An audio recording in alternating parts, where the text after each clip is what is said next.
Without any further delay, I am Michael T. Smith. This is the Church of, and here is your message for the week of June 22nd, 2025. We're talking about leaving a supernatural legacy. Leaving a supernatural legacy demands living a supernatural life. Living a supernatural life demands walking in the Spirit, living in the Spirit. And that is a concept that from where I came from, out of my kind of traditional, weaponized, contra Christ roots in religion. Walking in the Spirit was something thrown around a lot. Living in the Spirit, it kind of had some spooky connotations, or it kind of got oversimplified to, if you were walking in the Spirit, you were real mysterious and kind of seeing things that nobody else saw. Or if you were walking in the Spirit, it just means doing the Word. And of course, neither of those definitions is enough, right? Are they entirely incorrect? No. Are they entirely complete? No. And so we're trying to, as all preaching, it doesn't matter if it's in a pulpit or a synagogue or a temple or a mosque or an ashram, it doesn't matter where it is, we're trying to give articulation to the big truth, articulation to that which transcends, and it'll be clumsy, but I hope we'll make some progress today. So what is walking in the Spirit? Look here now on your screen coming on the whiteboard.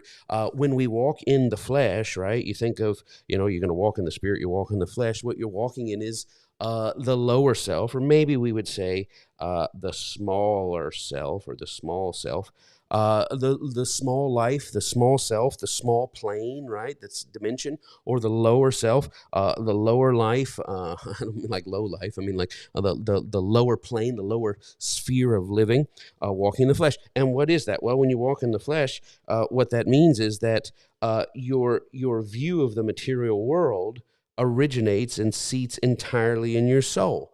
And in your thinker, your feeler, and chooser, right down here, your thinker and your feeler, so what we think and what we feel, kind of signaling the choices that we make when you walk in the flesh. It's not talking about the body, right? It's talking about walking in this lower plane, this smaller self, this smaller life, this smaller dimension. And it's when our thinker, feeler, and chooser respond to the material world. So, we are spirits in the material world, right? So when the outlook in the material world is up, right, then our thinker, feeler, and chooser feels up. When the outlook in our material world is down, then our thinker and feeler and chooser is down. And that's living by, responding to, approaching, appraising your material existence through your soul alone. But that is walking in the lower life. Well, what is walking in the Spirit? Now we move forward, walking in the Spirit here.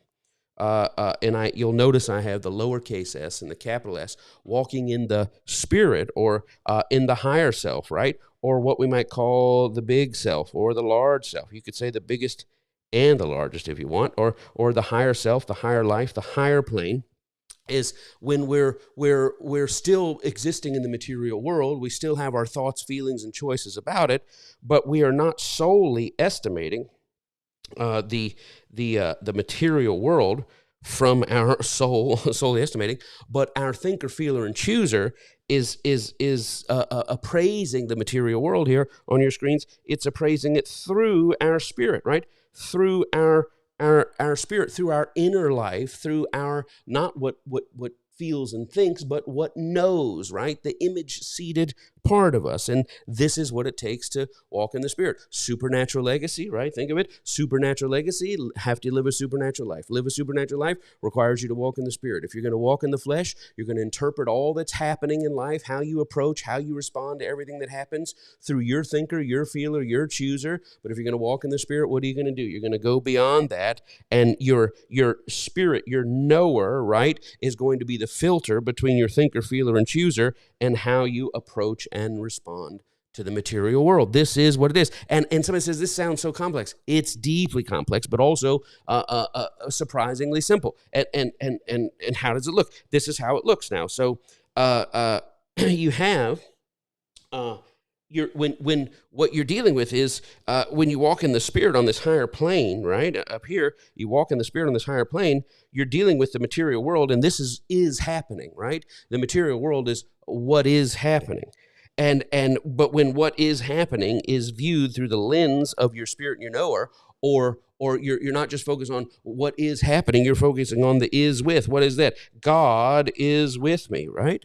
And when you are seated in your deepest conviction, your deepest persuasion, your deepest resolve, your deepest resolution, your deepest revelationary thought about the world or impression or knowing of the world is that God is with me. So now it's not just what is happening and how you feel about it. It's what is happening is seen through the God witness. And your thinker and feeler and chooser has no option but to conclude it is well. Why? Because regardless of what is happening, when what is happening is good, we go back here. I don't even know if we can find it. Go back here. When what is happening is good, then my thinker, feeler, and chooser feels good. When it happening is bad, my thinker, feeler, and chooser feels bad. But when we progress now, it doesn't matter what is happening. With what is happening is good or bad, I am seated in my God witness. If I'm seated in my God witness, W-I-T-H, witness, right? If I'm seated in my God witness, in my deepest knowing, my deepest knower, then it is well. This is that triangle. And so now we move to this three-state triune type of operation. I'm moving forward. School of the Spirit. We're going to get into how to do this, but continue with how to do this. So you pick anywhere. You say, man, there's a lot happening in this season and circumstance. That's my material state. But it is well. Why? For God is with me. Or you say, you know what? It is well. Why is it well? Because regardless of what's happening in my season or spiritual state, God is with me. Somebody say, God is with me, so it is well. It doesn't matter how you process it. All things come together. And this is not just kind of situational. This is a life. We're not talking about simply responding in the Spirit or case by case acting or seating ourselves in the Spirit. We're talking about living this way so that one feeds into the other and the other feeds into one. My spiritual state, God is with me. My material state, whatever season and circumstance I'm in. My soul state, it is well. This now together is that spiritual life. So let's move on now to some new concepts for today. Wherever you are, right? If you're in the big wilderness, what is the big wilderness? That there's a world that was, right? That we have some faint recall of. There's the world that shall be, that we have some, a little sight and vision of. So I can't read any of that. Let's try this again. There's the world that was. There's the world that shall be. And here's the world now. This is called life. What is life? It is the now is. And on the big stage, you and I are between that spirit world where we've been sent out, what does Rilke say, beyond our recall. There was a conversation there that we can't really recall. We're sent out beyond that, and we're imagining, we know because there's a beyond in us, that there's something ahead beyond this. But in this, what we refer to as the macro, right, the big macro. So you have the Omicron, the little bitty Greek O, and the Omega, right, the big O, the macro wilderness. And so all of the Hebrew scriptures, the Christian scriptures, all these religious texts trying to articulate the same thing of the in-between, the wilderness, the trial, the time of our earthly sojourning, they're talking about this idea. And then within this, kind of as a subset, we have all these micro wildernesses. They could be financial. They could be relational. They could be health, right? Any sort of thing. Guess what? These themselves, you might have times where financially you've had some good, you're heading to, you're going into some bad, or you've had some bad, you're heading into some good. Relational, you could be coming out of a good thing, coming out of a bad thing, entering into a good thing, entering into a trying thing. It doesn't. There's all these in betweens. Health, you could be feeling good one day, and you could be, I don't know if things going on, or man, it's just your body's just cooperating. Sometimes your body, but these are now the micro, Omicron, right? The little wildernesses. And guess what? Guess what is true in the little wildernesses? I'll tell you what's true. That when we estimate what's going on in the micro or the macro through our spiritual state. Cancel. Good Lord, what am I doing? Sorry. When we estimate what is going on through our spiritual state, we say it is well. If you're in the big life wilderness just between here and that next place, if you're in the small little wildernesses that sometimes different areas are up or down or challenges to overcome, doesn't matter. The same spiritual revelation. What? Leaving the legacy because you live the life where? in the Spirit. If you caught that, if you grasped that, say amen. Someone say, why are you going so fast? Because I've been trying to say this for 6 weeks.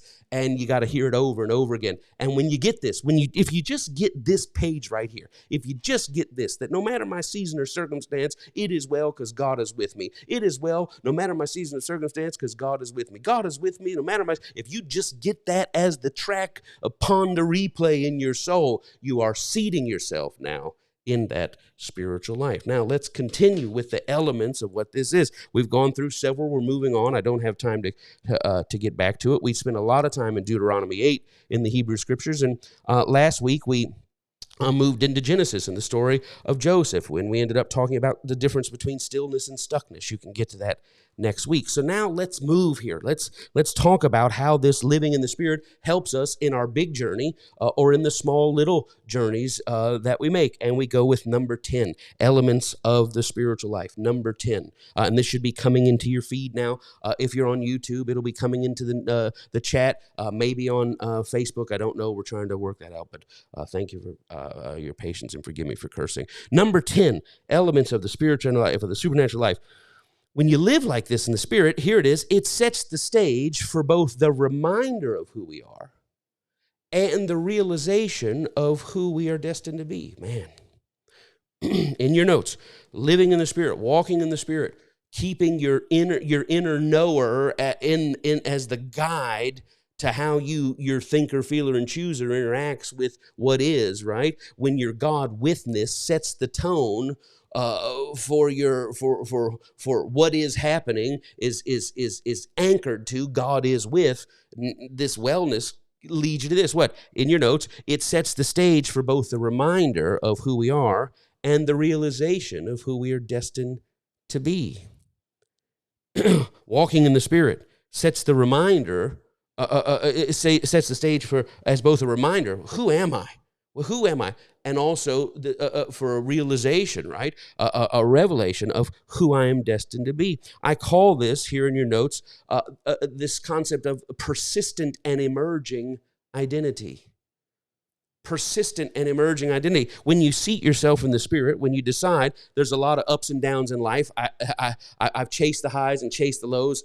Stop the world, I want to get off. Stop this train, Jimmy Crack Corn, and I don't care, right? I'm going, right? I'm making the leap. When you stop living solely through your thinker, feeler, and chooser, responding to what's happening, and you seat yourself and settle yourself and buckle into your God witness, it sets the stage, realizing who you are and recognize and remember who you are and recognizing who you are destined to be. This persistent and emerging identity. What is the persistent? The reminder of who you are, that's the persistent identity. Sometimes who you are wants to get lost in the bumps and bruises of life. What's the emerging identity? As you travel through these wildernesses, the little bitty ones or the big macro one, as you travel through it, you start to realize who you're destined to be. A remembrance of, man, I'm not going to let myself get lost by the chaos of this life, and a realization, look at who I really am coming out of these trials and these challenges are persistent and emerging in our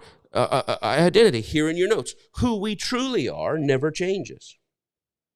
Who we truly are never changes. Who we truly are never changes. You're going to have to catch this deep now. Who we truly are never changes, and who we truly become is who we always were.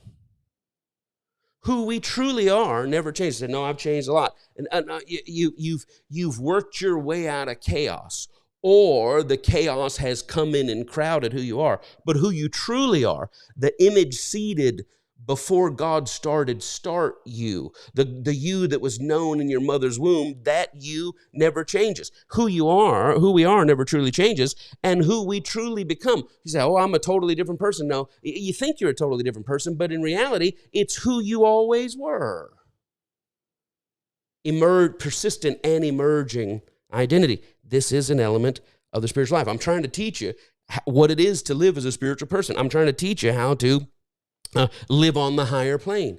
And it's this dual recognition. What? I remember who I am. I don't lose sight of that. But I realize who I'm becoming, and who I am is who I've always been, and who I truly become is where I ultimately end up is who I was. Marshawn Lynch. What? Bro, I've been here the whole time.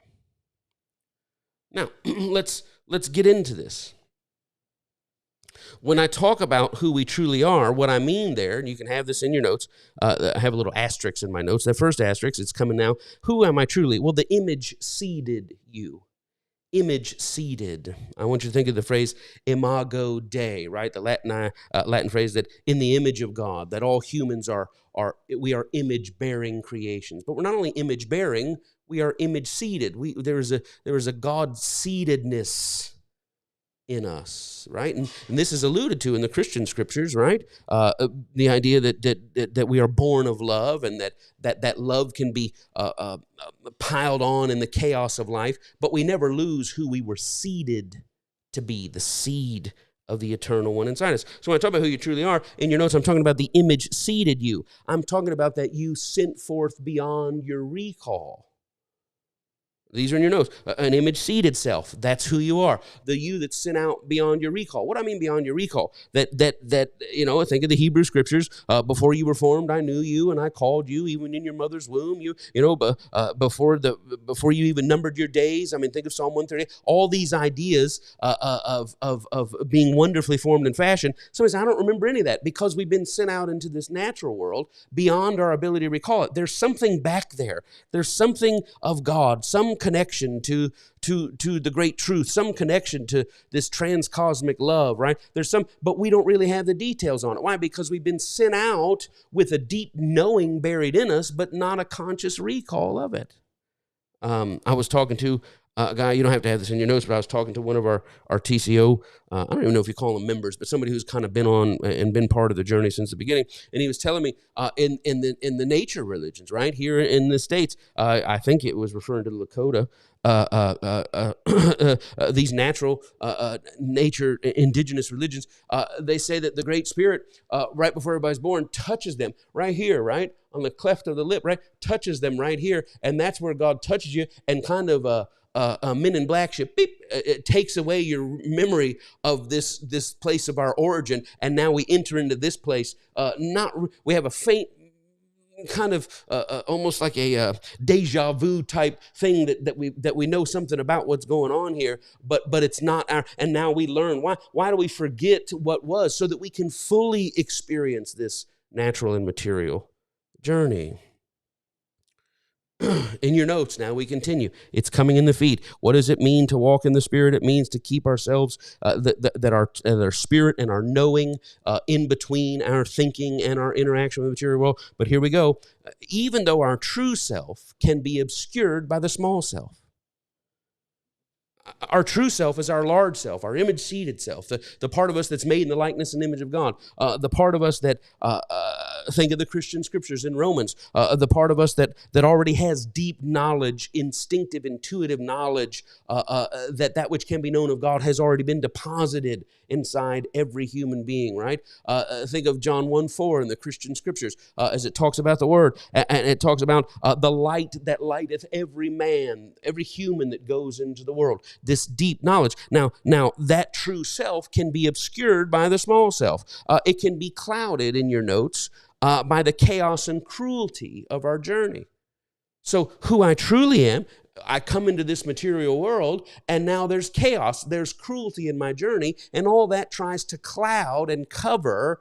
I learn not to exist, I'm conditioned not to exist in my true image-seated self, but I learn to survive in this world by my small self. What's the small self? The self that has been taught and trained and reared and raised on the chaos of this world. But in your notes, even though our true self can be obscured by the small self and clouded by the chaos and cruelty of this world, and I have in my notes our inner genetic journey and our genetic journey, that what happened to grandpa and grandpa and grandpa and grandpa and grandpa and grandma and grandma and grandma, it falls down to us. That's our intergenetics. That's the genetics and the generation that we're coming. But not only that, we have what's happening inside our change. That not only have we come from a long line of people who have come through chaos that we've inherited, now we have within us this this chaotic journey that's going on. And this chaos, this cruelty of this world, it can pile on so that we start to interact with the world through our small self, which has been conditioned to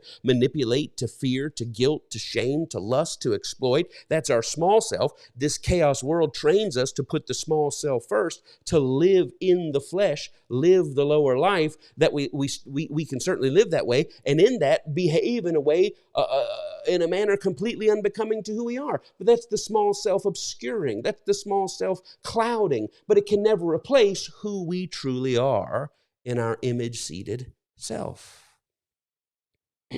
Why? In your notes, because who we are, it's coming in your feed now, who we are in our large self remains ever present at all seasons. Even when I was out there drugging and thugging, who I truly was. Even when I was out there fussing and cussing, who I truly was. Even when I was out there slipping and dipping, who I truly was.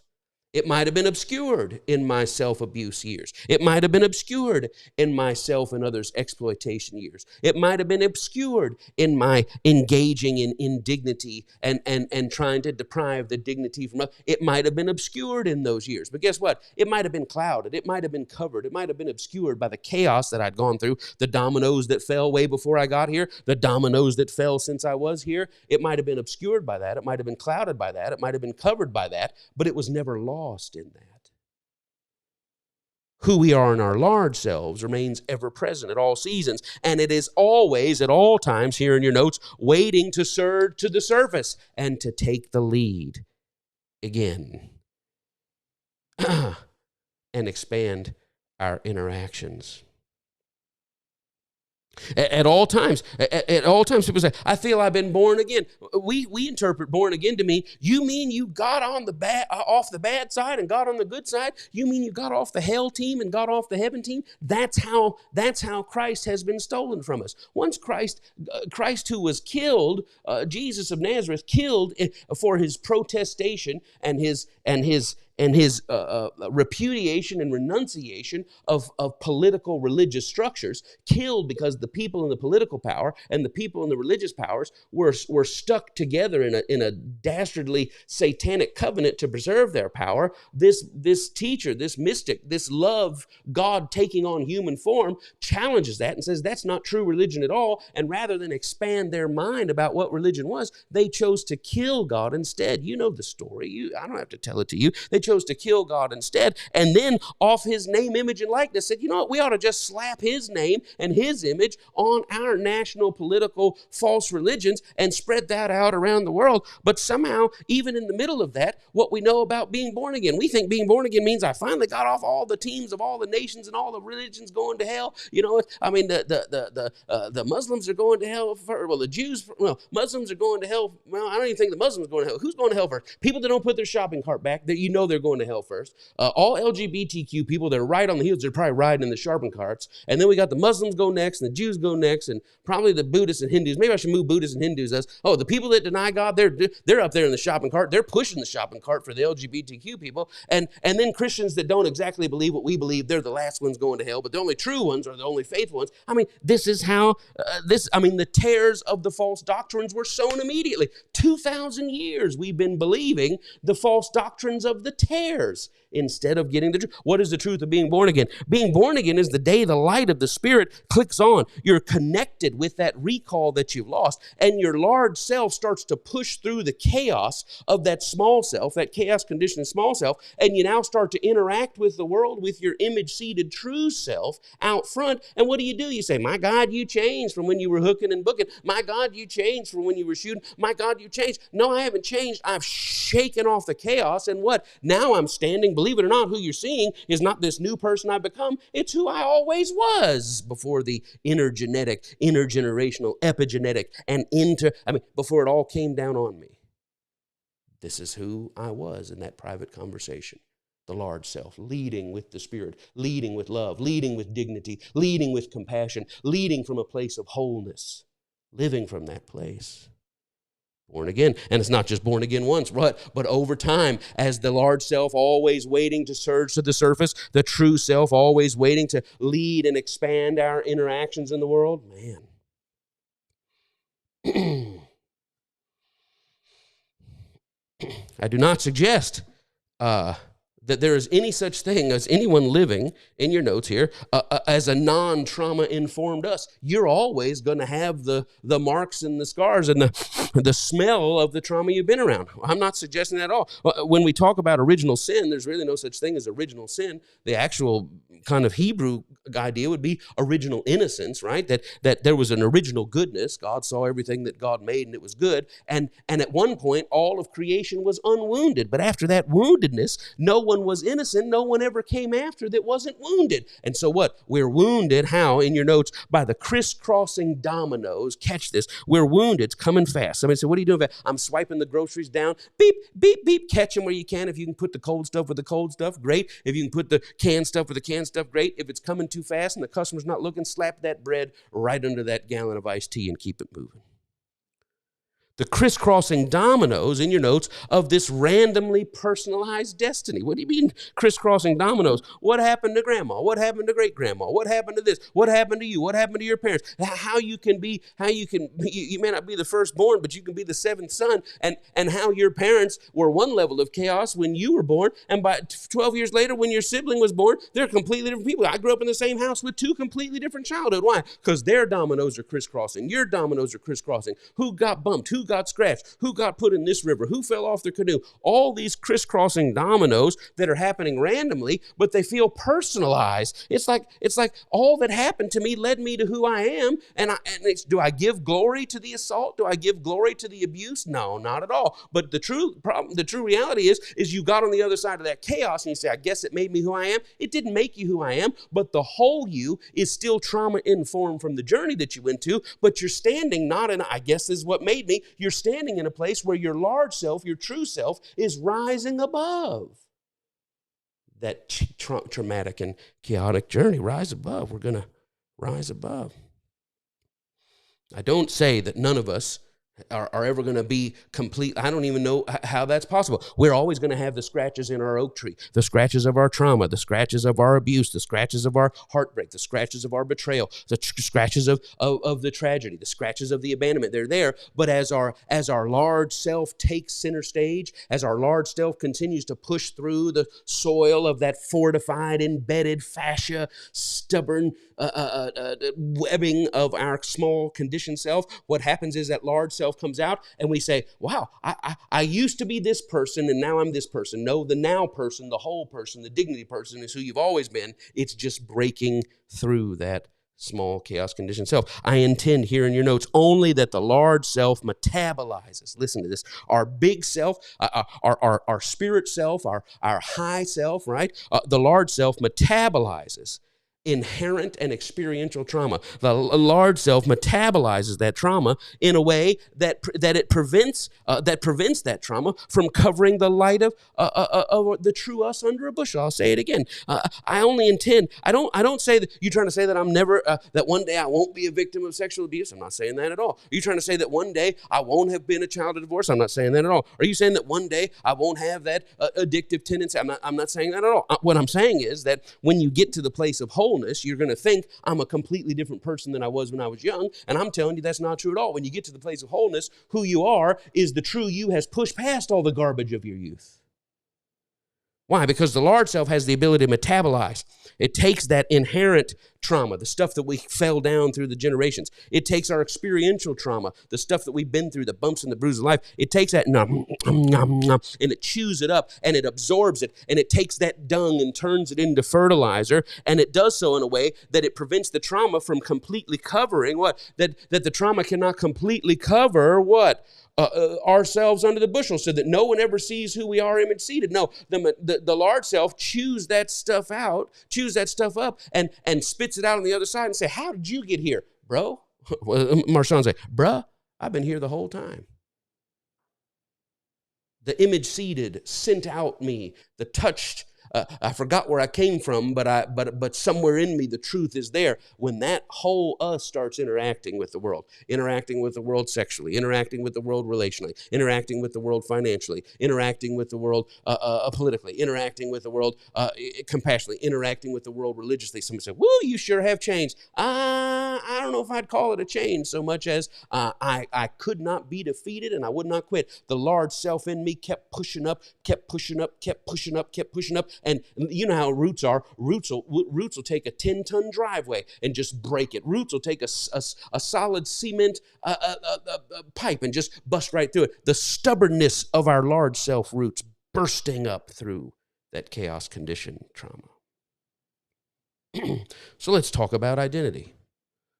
Are you out there? Are you listening to what I'm trying to say? Someone said, I thought we were talking about walking in the Spirit. I am. I'm trying to tell you today how to fast forward to remind you, well, how am I going to get all this trauma? You're going to start by reminding you that your trauma-informed conditioned you is not your ultimate you, but the trauma-informed you is going to be swallowed up by the large you. And I see it all the time. How do people that went through the Shoah, how do people that saw their family members murdered and survived in the bottom of an outhouse just to avoid death? How do people that come through genocides and even the chaos going on right now, the bombs, how do people come out of that and 10 years later say, yeah, the genocide, they broke in, they shot my whole family in front of me, sexually assaulted me, and I ran out the door and grabbed my brother and ran into the woods, and they didn't find us. We came home and everybody in the family was killed. Say, how could you ever recover from that? Because that image seeded us has the ability to push through even that. And you say, but you're a mom, but you're a father, but you're this, you're a sexual being, you're a productive. So what happened to you? There's just something remarkable about the image seeded us. Well, are you ever going to not have gone through that genocide? That genocide will be a fine print on my life. It'll be a little scar on my oak tree, but the rest of the oak tree is so large, it becomes less and less a part of me as I grow. You can seat yourself in that right now. Say, wait a minute. The chaos informed me. The cruelty informed me. Is not my true identity. The best guide for this process in your notes, I don't even know if you're out there. Are you out there to say something? Just let us know you're there. One thing I've noticed, the stuff that I preach that's like, this number of people that whisper to me, man, that was so good. I can't share that publicly, man. People turn on me. Well, I guess you just leave me out there then, I guess. I don't know. It's okay if they turn on you. I'll just support you in secret. I don't want them to turn on me. The best guide for this process is to derive our identity directly from God, right? The best guide to process this is to derive our identity directly from God. Or I would say directly from love. Directly from God, directly from love. If we're coming at it from the Christian tradition, we might say directly from Christ, right? If we consider Christ to be the personalization of God, Christ to be if love is the impersonal idea of God, that love and Christ is the personalized, with a capital letter, God, and then maybe God is nebulous, right? Or sans cosmic, transcosmic. But so I don't really understand the God that's too big, but we understand love. And for us Christians, or for us who look at God through the Christ tradition, we could say God, love, and Christ one and the same. But we derive our identity from there. And not only do we derive our identity directly from God, if you want to make this process smooth, but you wage hopeful and joyful warfare with the idea that your identity is to say, well, who is Mike Smith? Looking inside, who is Mike Smith is the wrong question. It's who is Mike Smith if Mike Smith derives his identity from God. Consider this. You don't have to have this in your notes, but consider this. Jesus, what does it say in the Gospels? That Jesus gets baptized, and according to the story, what happens? A voice speaks from heaven. This is my beloved Son, in whom I'm well pleased. Hadn't done a miracle, hadn't done anything, hadn't gone to the cross, hadn't done anything, hadn't stood up against Rome, hadn't stood up against the Pharisees and the Sadducees, hadn't stood up against political and religious power structures, hadn't even preached a sermon. But God, in the story, right, love affirms the identity. This is my beloved Son. So where is the identity from? Who is Jesus? Well, if Jesus is looking inside, who am I, right? Who am I? Who am I is a very confusing way to start to answer the questions. A lot of, I don't know, I thought I was this, I thought I was that. But if you derive that identity from God, who am I? I am the beloved Son. God is pleased in me. Well, now all of a sudden, when you explore your unique gift cluster, when you explore your unique wiring, a combination of the divine and the experiential. When you explore, okay, who am I? But you don't start with who am I. You start with who am I as derived from the estimation of God. I am God's beloved. God is already pleased. It's fascinating. Again, you don't have to have this in your notes, but in the Gospels, according to the tradition, and people say, did John write it? Did John not write it? Immaterial to us. We don't believe in a conditional idea of salvation. It's a false idea. So what can you believe out of it? Well, it's interesting. John does not refer to himself as John. He doesn't say, I am John, right? All he says when John talks about himself is, I'm an object of Jesus' love. Think of that now. The disciple whom Jesus loved, and the disciple whom Jesus loved, and the disciple whom Jesus loved. Look at this, not even putting forth his name. I'm John, here's who I am. John starts with, but in order to know who I am, I've got to know myself, how I'm seen through the eyes of Christ, through the eyes of God, through the eyes of love. That's the origin place. Contrast this, think about it, in Deuteronomy 1, right? They're hiding in their tents, afraid that they're going to get destroyed. And they say, because the Lord hated us, he took us out of Egypt and brought us out here to die. Think of the two different things, that you can go through the wilderness thinking, I'm God's beloved child, God is pleased in me, I'm the disciple that Jesus loves. You can go through it that way, or you can cower in your tent saying, all this bad stuff is happening to me because God must hate me. So think again of our original idea. Let's see if I can do it here. That when we say, well, here's what's going on, right? Here's what is happening. Here's what's happening. And if I'm just looking at what's happening, I lost my job, I lost my girlfriend, I lost my apartment, I lost, you're having a stripes experience. Well, it is not well if that's what's going on with me. But when you say, well, this is what's happening, how can I conclude it as well? Because I'm not just looking at, well, this is happening to Mike, this is happening to Carol, this is happening to Jim, this is happening to Janelle, this is happening to us, right? This is happening, and so this must be God's attitude. No, I process it right here. What? God is with me, so regardless of what's happening, before I say, what have I done wrong to deserve this, I start first and foremost with, God has already spoken. Love has already said that I am the object of love and beloved. So now I don't hide in my tent in a hard time. I stand out there and say, well, this is in my journey. It's fallen through the chaos of this world. Maybe a little bit of what's in me. Maybe a little bit of what came down the pipe. Maybe a little bit of how the rivers move since I've been on the earth. Maybe how they moved before. Maybe I was born into the world where the water was already pooling in an inequitable place. That's just where I am. Is that where I'm going to stay? No, because I'm not stopping in this micro wilderness or in the macro wilderness. I'm saying God is with me. I am an object of God's love. I am the disciple that God loves. I am the human that God loves. And therefore, what? Regardless of what is happening, the fact that God is with me, now it is, right? What is God is, it is. This is the process of walking in the Spirit. So think of Joseph now. We talked a lot in Deuteronomy 8. Now we're talking about Joseph, Genesis 37, Genesis 39, Genesis 41. We're talking about it. Think of his life, right? Joseph is favored in his house, right? And then he's down, betrayed by his brothers and left for dead. Then left for dead, they're like, nah, we can't leave him there. Let's go pick him up. You can see Joseph at the bottom of the pit. They're coming back. Am I in a pit, right? They're coming back, and they look down, and Joe's like, oh, man, it was just a joke, man. I didn't know if you guys are going to leave me here. They scoop him up, and he's like, man, thanks, guys. You got me, man. I was freaked out there for a minute. And they're walking him and think, guys, that's not the way home. And they're walking him down to an auction. So he's up. Oh, Daddy loves me. He's down.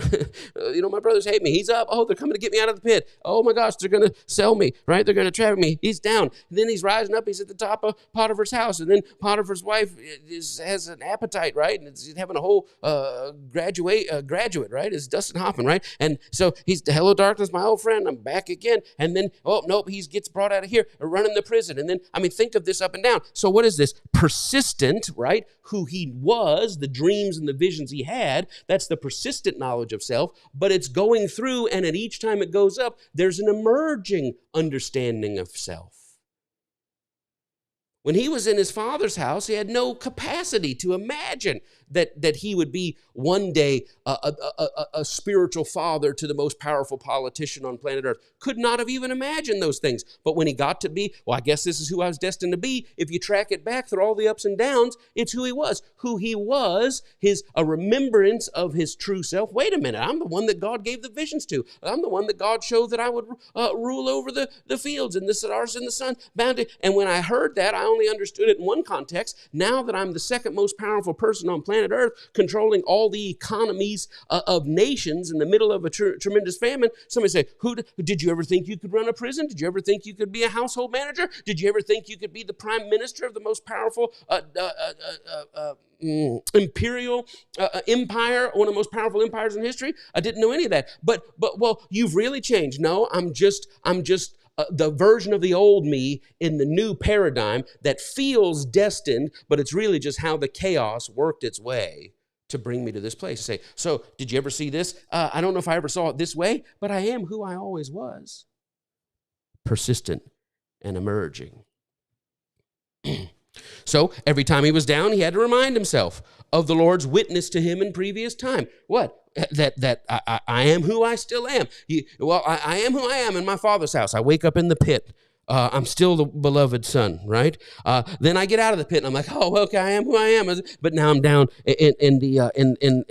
sold into slavery. But then I'm running that house. But now I'm betrayed and I'm in prison. But now I'm running the prison. But now I'm forgotten about because the people don't look out. But now I'm up this is the process of up and down. But at each time you remind yourself, wait a minute, God is with me. Wait a minute, I am beloved. You always remind yourself, whether you're up or you're down, of your true identity, and the true who you were is being clarified as you go through. So it's who you were and who you're becoming working out together. You never lose sight of who you truly were, but you're always gaining increasing sight of who you're always meant to be, and who you're always meant to be is who you always have been. Man, let's move on. Number 11. Two truths here in number 11. Truths Joseph learned. We're talking about the elements of the supernatural life. Two truths we all learned. A is a truth that we all need. Truth A. So we're under 11A now. A truth that we all need. What is the truth that we all need? Man, I want you to catch this. Might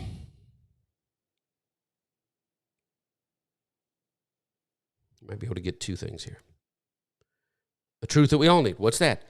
The economy and jurisdiction. In your notes. The economy and jurisdiction of people of the Spirit. What I mean, the economy. People of the Spirit, there's a commerce among them. They operate in the same currency. The economy and jurisdiction. What I mean, jurisdiction. The economy is the currency, the spiritual currency that they operate with. The jurisdiction, the places they function in. In your notes. The economy and jurisdiction of people of the Spirit is at once local and cosmic. The economy and the jurisdiction of people of the Spirit. What do I mean, people of the Spirit? Of any and all religions, of any and all irreligion, there are people who don't live in the material world through the soul alone. They live in the material world through their spirit. The economy and jurisdiction of people of the Spirit is at once local and cosmic. It's local. What I mean, it is at hand when you're right at home.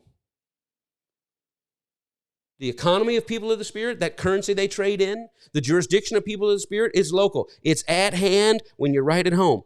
But it's also cosmic. What does that mean? It is still present when you stretch to the farthest limits of your longing. You can be right at home, and people of the Spirit, the economy, the jurisdiction of people that live by the inner life, not the outer life, they're all around you right at home. You can go to the farthest stretches and limits of your longing. You can get out to the farthest places of the world, places that hadn't even made it on the map yet. Guess what? You will get out there and say, well, there ain't no people of the Spirit out here. They're out there as far as you can ever imagine.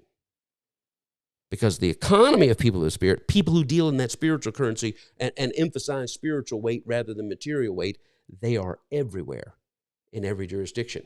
They're local where you are, and they're out in places you didn't think they'd ever be. Joseph learned that. No matter how far you go in your notes, God is there. People of the Spirit are there. No matter how far you go. Well, I was raised Baptist, and boy, I sure did know Mother Essie and Mother Essie. Mother Essie May, she was a praying woman, and man, she would hug you, and that big old bosom, she'd fold you in there, right? I'm I'm a testicular support group, right? And Mother Essie just has me there, and she's hugging me, and I'm just, man, and she would just, oh, I know I felt God. I know I felt God. She just knew me. She wasn't just looking at the natural. She always knew what was going on, man. And you say, well, now I'm over here in the military, out in this place where I hadn't seen a cross or a Christian church or anything else. Man, I'm out here in the middle of places where I feel, and guess what? Even among people that don't articulate God the same way, you're going to go out there and you're going to find people of the Spirit. You're going to find God is there, and you're going to find people of God, that people of the Spirit are there. In your notes, the flow of the Spirit can pulse through those of any, all, or no religion. Man. The flow of the Spirit can pulse through those of any religion, all religion, or no religion.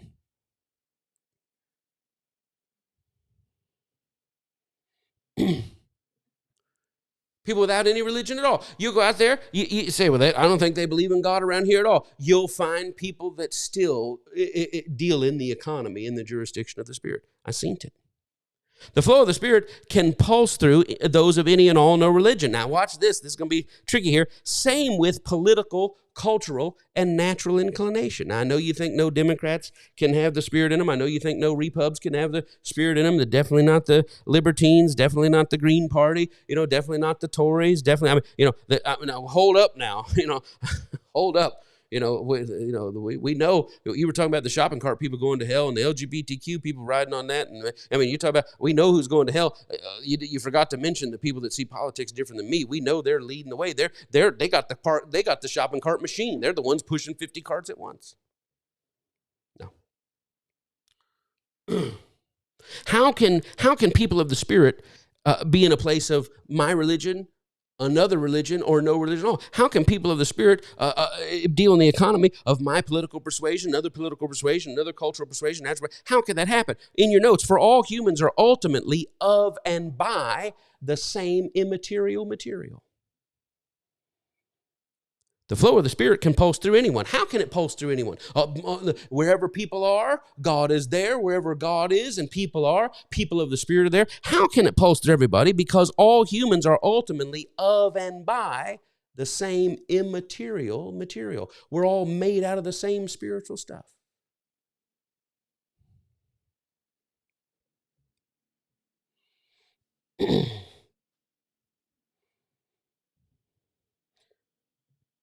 My spiritual grandfather asked one time, God, is there life on other planets? And somebody said, what's your answer to that? Is there life on other planets? I'll say this, I don't know. And you don't have to have this in your notes. I don't know. But if there is life on other planets, it's assured that they also know the same love you and I know. Why? Because it's a love that pulses at the core and the crust of the universe, the core and the crust of the cosmos. They may have it in different ways. They may have it in different articulations. They may have different stones, different temples, different idols, different gods. They may have all sorts of things. But when you get out there, they are made of no other substance than the same immaterial material as you and I. Now, this idea that God and the Spirit can be in other people and places besides what came in your notes, this is liberating for me. This is liberating for others like me. Who what? Others like me who have had our primary or introductory, right? In your notes is coming fast. Our primary introductory and predominant experiences with the Spirit in the context of weaponized religion. If you were raised Christian or raised Catholic or raised Protestant or raised Kojic, right? When you hear that God can be elsewhere, it's scary at first. God can be in non-Baptists. God can be in non-Kojic. God can be in non-Catholics. That's a scary idea. God can be in non-Muslims. God can be in non-Hindu. God can be in people that don't practice, Taoism. Or listen to me. It's liberating because if you've been told that the only people that have God are us, and now all of a sudden you find out, okay, it's okay to realize that when my Muslim coworker and I talk, it's almost like I feel like he's got the same spirit I do, but I know he's of a demonic, devilish relationship, right? Or when I talk to my Jewish coworker on there, it's like I almost think, man, this guy has God like I do, but I can't believe that because they're the ones, they deny the Christian faith. And all of a sudden you realize, wait a minute, what I've been sensing in these other religions, what I've even been sensing, I got a friend named Phil. He's an atheist, but I tell you what, Phil's probably more full of love than half the people in my church, but I know Phil's going to hell because he's of the devil. Well, but somebody say, what are you trying to say? I'm trying to say that what you've been sensing, wait a minute, it's not like I've been told that God belongs to us for and no more. God can be in other places. God can be in other people. Certainly there are people that interact with their soul only, but there are people of all faith, no faith, your faith, another faith. There are people of your politics, not your politics, your culture, your nation. There are people of all those things that also seat themselves in the deep inner awareness and the inner knowledge of God withness. Now here's what's crazy. In your notes, my default assumption was always that leaving my foundation religion, leaving my weaponized Christianity, also required me to abandon my long-lived real-time relationship with the higher life. Oh, man. This is big. I thought, I'll say it again, somebody says, I'm not getting the notes, you're talking too fast. My default assumption was that leaving Christianity, when I left Christianity, when I renounced, I no longer believe in privatized salvation. I no longer believe that the whole world's going to hell unless they can find out what's written in my book and start applying it. When I got free from the contra Christ demonic lies that somehow everybody's salvation on the planet was predicated upon a couple of dudes out in the Middle East having some information that we had to get around to people and we had to deliver it credibly. And if we couldn't deliver it by love, we could deliver it by the gun. And if they didn't believe it, they were going to. I mean, when you get out of the false idea of that and you start to say, what devil from hell took this man, this ministry, this message of Christ, what devil from hell took him and turned him into a mascot for something he completely stood against? Once you start wading through and all of a sudden you realize, wait a minute, God can be out there. But what you think is, well, if I no longer believe that I'm on the right team and everybody else is going to hell, I guess I got to forfeit everything I know about living in the Spirit. No, you don't. Why? Because people of the Spirit have always and at all times been even in religions that you were not part of. So I maintain my connection to my higher life. I maintain my connection to the Spirit flow. Why? Just because I've denounced and renounced its weaponized false context does not mean I have to strip out everything I've come to know about living from the inside out. Are you listening to what I'm saying? I was telling Connie, we were talking in the bath, as one does. And I told her, the more time goes by, week over week, month over month, year over year, the less use I have. If I was taught a million things in my 35 years in church, from reading books, not just in my church, but all the churches I went through in my early Christian life, all the churches I've traveled to, all the preachers I've watched on television, all the books that I've read, my spiritual parents, their spiritual parents, if I learned a million things, week over week, month over month, year over year, more of those things, more of that million becomes absolutely useless to me.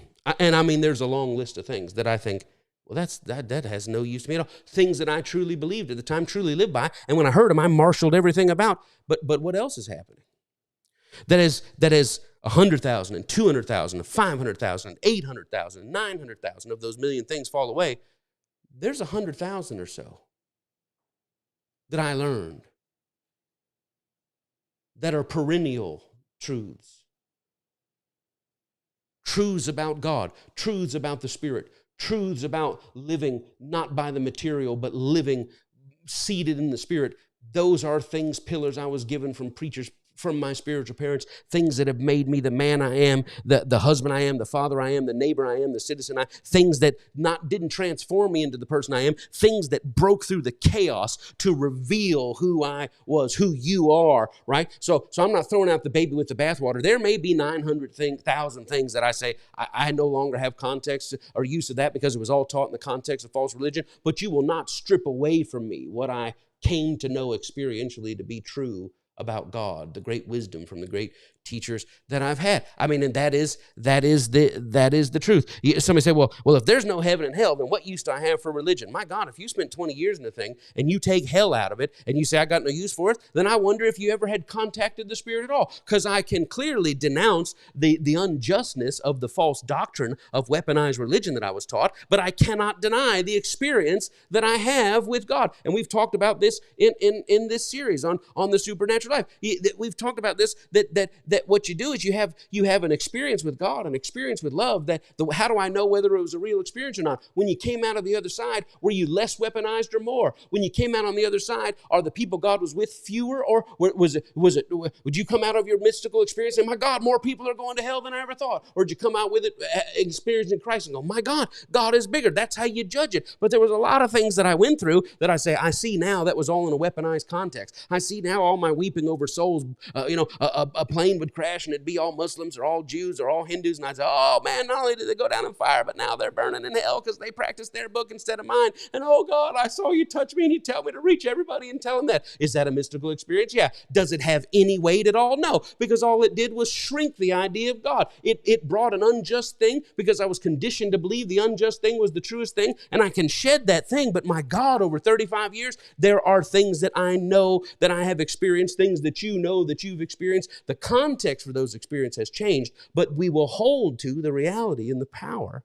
of those supernatural, mystical encounters. In your notes, it's a relief to no longer have to forfeit true religion, right?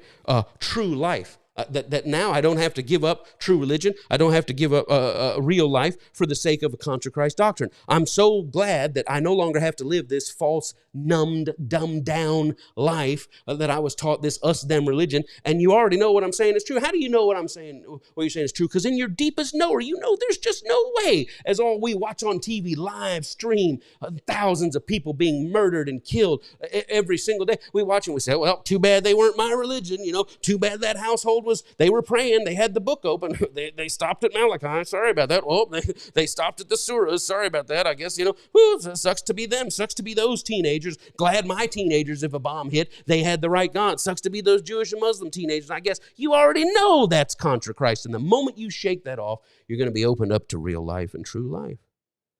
But I'm grateful also in my notes, it's a relief that I also don't have to jettison the way I've learned to live and sojourn in this world.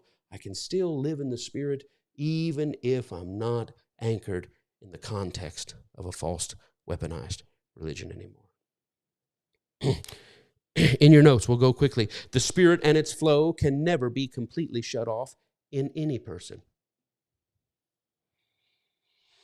The Spirit and its flow can never be shut off in any person, but it can be dialed down by weaponized philosophy.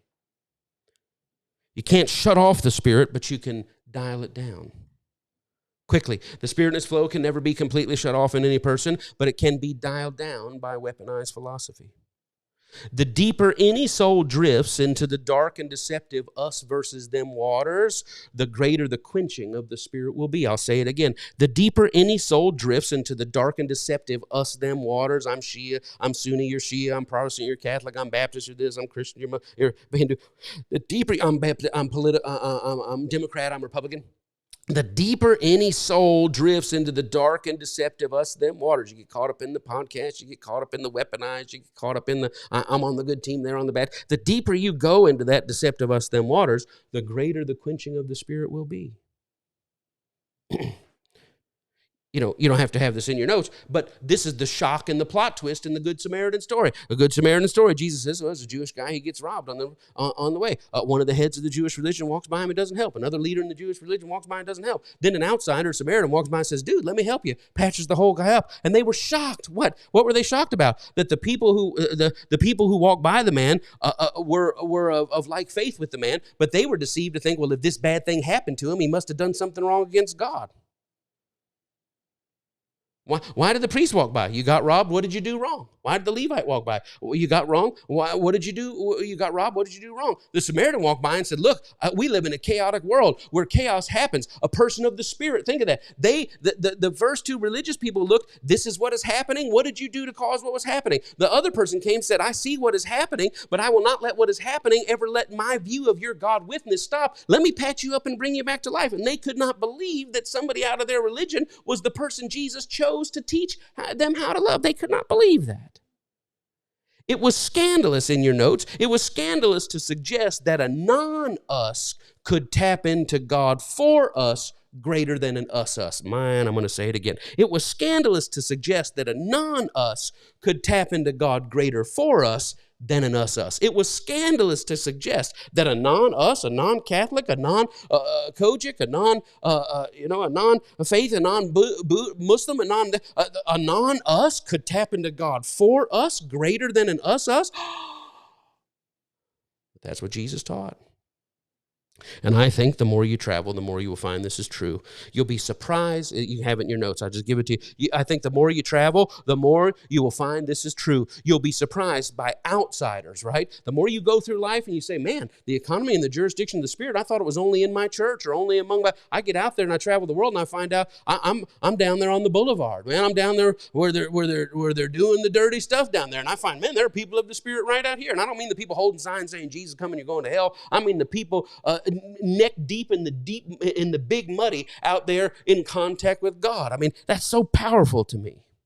The more you travel, the more you find this is true. You'll be surprised by outsiders who know and flow in spiritual reality more than those you were led to believe had exclusive rights to it.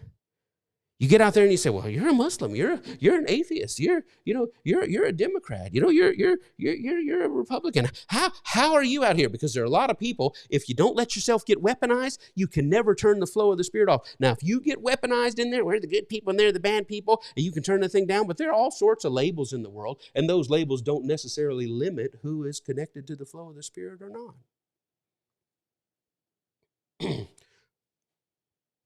Here's the thing. Be the surprise in your notes. Don't be surprised. Be the surprise. Be the person of the Spirit that no one saw coming. Be the person say, well, you're a Christian, you're this, yeah, you're a Christ. I didn't think you had that. Listen, we're all over the place. The economy and jurisdiction of people, it's everywhere.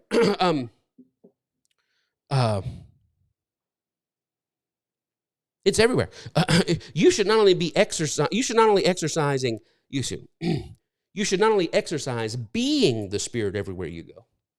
You should not only exercise, I'm going to be the presence of love everywhere I go. You should not only exercise that. This will be the final thing of the day. You should not only exercise being the Spirit everywhere you go, but you should also exercise expecting to see the Spirit everywhere you go. I think a lot of us say, I'm going to the grocery store, I'm going to the ball game, I'm going on a walk, and I'm going to be love everywhere I go. That's great. But you should also start exercising, I expect to find people out here in every jurisdiction, in every economy of the Spirit, the people that are out here as plugged into God as I am, even if they don't have my same label. Some say, what does this have to do with Joseph? Think of all these people. He's this Jewish boy, descendant of Abraham, Hebrew and circumcised and out here believing in the right God. And what? All these people that believe in these other gods, they seem to know God just like he does. They seem to know God just like he does. Pharaohs having dreams. Butlers and bakers and candlestick makers having dreams. Connected with God. Joseph doesn't say, your God spoke to you in a dream. That's not what Joseph says. Joseph says, God has obviously shown you. What do you mean, God? The same God I have is speaking to you. Apparently you have a different label on it, but you're hearing from that same God. I mean, Joseph, what does he recognize? Oh, man. It's not just back at home on the farm where everybody is of the same economy and jurisdiction, but I got out here as far from home as I could go. And people of that same currency, that same Spirit first seeding in the world, they're everywhere. So don't just go out and say, I'm going to be that Spirit light in the world. Go out and everywhere you go, look around for who else is flowing in it, regardless of the label or the door through which they've come to it. If they came to it, whatever door, and didn't get weaponized by that door, you're going to find the same Spirit truth and same Spirit power in places you never expected to see it. But because we know about it, we don't look at the Samaritan and say, well, he ain't going to be no help. We look at the Samaritan and say, that one might have more of the spirit connection in him or her than the weaponized versions of the people from the place I come from. This is now what it means to live and walk in the Spirit. We got to go. Somebody say, what about the second thing Joseph learned? We'll talk about that next week, but we got to stop right now. Listen to me. If this is a blessing to you, if this school of the Spirit, you're watching this, say, man, you just blessed my life. I don't even know who you are.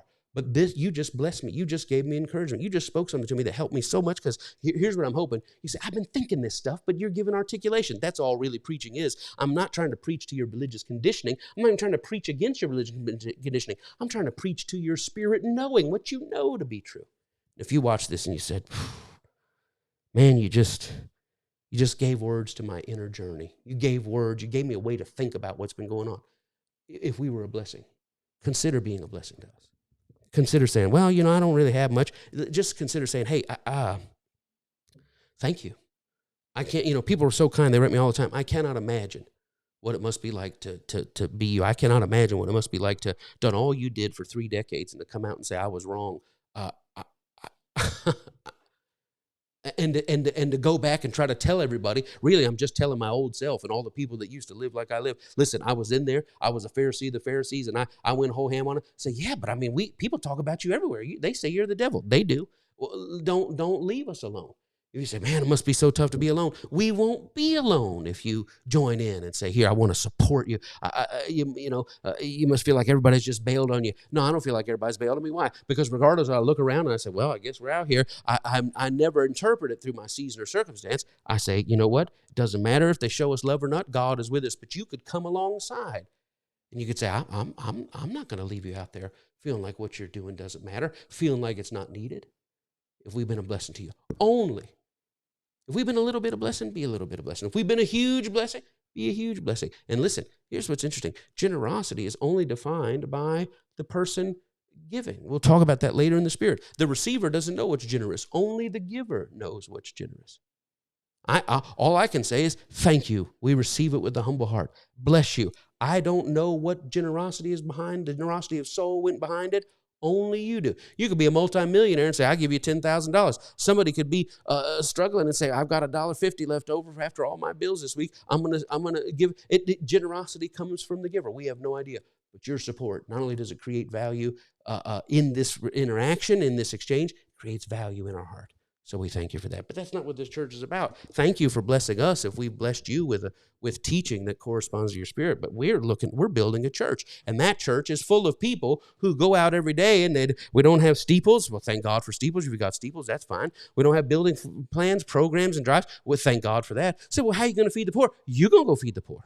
Well, how are we going to help the needy? You're going to go help the needy. You're not going to take it all your time, talents, and everything, and bring it on down and say, well, we're going to come down here, and we're going to build this, we're going to do this. We believe that what you already know, what Jesus was trying to tell us before the church was institutionalized. And there's nothing wrong with having a building. There's the only thing wrong with having a building if you think that all that goes on and exists in the building. If we need a big building to get people together, then we need a building. If we need electricity, we need electricity. But don't ever think that your Christianity is based on who you can get in the building and get on the team. Your Christianity is based on how those people go out and prevent suffering in the world. We're just skipping the building part. We don't want the overhead. We don't want the pressure. I don't want to come every week and say, we're short on this, we're short on this, we're short on this. If my family and I are short, God is with us and it is well. But I will never take a little Chevy Volt and attach a 747 to it and break the chassis and the tires. No, you take all that time, that talent, that energy. Well, I'm a great organizer. I'm a great singer. I'm great with children. Go out and find people who have need and show your Christ-following revelation out in that place. That's what this church is. And I thank you, and I bless you for it. Peace, health, protection, preservation, soundness, abundance, prosperity, favor, the life of God, the love of God abide in on you. May the echo of this revelation continue with you all week long. This is my faith. This is the blessing I speak over you now. Just receive it. Say, God, I receive that. And I pray this in Jesus' name. Listen, don't forget, Grace Conversations coming up this Wednesday. Hit the subscribe button. Take 1 second. Hit subscribe. Hit the little bell notification. As soon as we go live on our Grace Conversations podcast, it'll come to you. As soon as we go live on our marriage thing, it'll come to you. As soon as we go live teaching on parenting, it'll come to you. As soon as we go live, all the things that are happening, the Lamb Party, all these things, just subscribe and we'll make sure it gets to you and you'll know. Hit that bell. Your phone will go, oh man, he's teaching. He's talking about the podcast. Oh man, they're teaching on marriage right now. Do it. You be part of it. God bless you. I got to go. Get to your Sunday or whatever day you're in. God bless you. We love you. My whole family's sitting over here. We all love you. Special guest in the service today. He loves you the most. Kenobi's upstairs. He sends love in a sniff. God bless you. Make it great. I'll see you next Sunday. I'll see you this Wednesday for Grace Conversations. Oh, it's going to be a good one. God bless.